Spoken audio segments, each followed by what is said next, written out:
We bring in NBC's justice correspondent Pete Williams. Pete, good morning. Good morning to you. A couple of things for you, Jose. As the hours unfold, we're going to learn a lot more about this. And one thing that's still not clear is how many people were killed. It may be 12. It could be more. According to some French authorities who have spoken to NBC News, this is how it happened, that 3 suspects arrived at the magazine, at the newspaper this morning. One of them stayed in the car. You've seen video of the car. The other 2 entered the building and began firing. Now, this is their version of events that we have so far. You'll recall that there'd been some confusion early on about whether they actually entered the building or not. What we're told by French authorities is that they did enter the building, that there were 2 police officers inside who were more or less permanently assigned to guarding the offices. They came down from the 2nd floor of the building and began shooting at the assailants. One of the officers was killed at that point. The second was hit outside and then shot at close range, which there's unfortunately video of.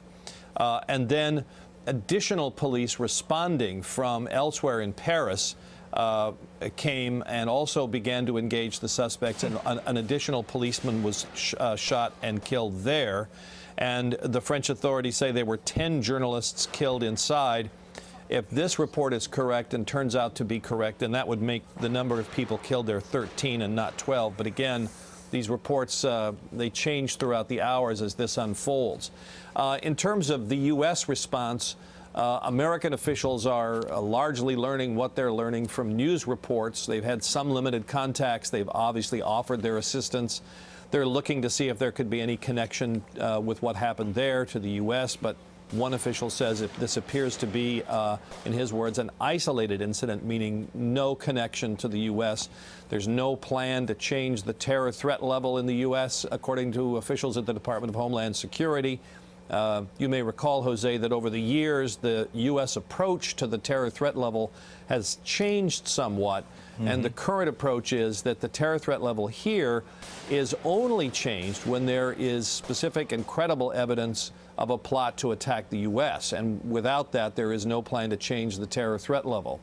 Nonetheless, some security is being changed. New York police often respond as a matter of prudence. New York Police Department spokesmen say they've increased security at some landmarks in New York, perhaps around French government buildings.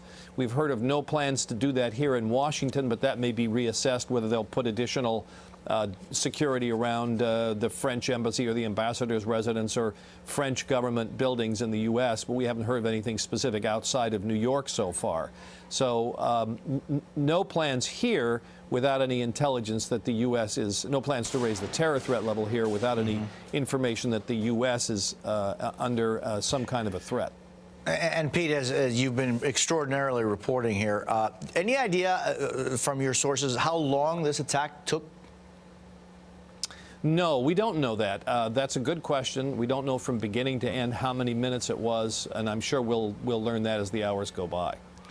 Pete Williams, thank you so very much.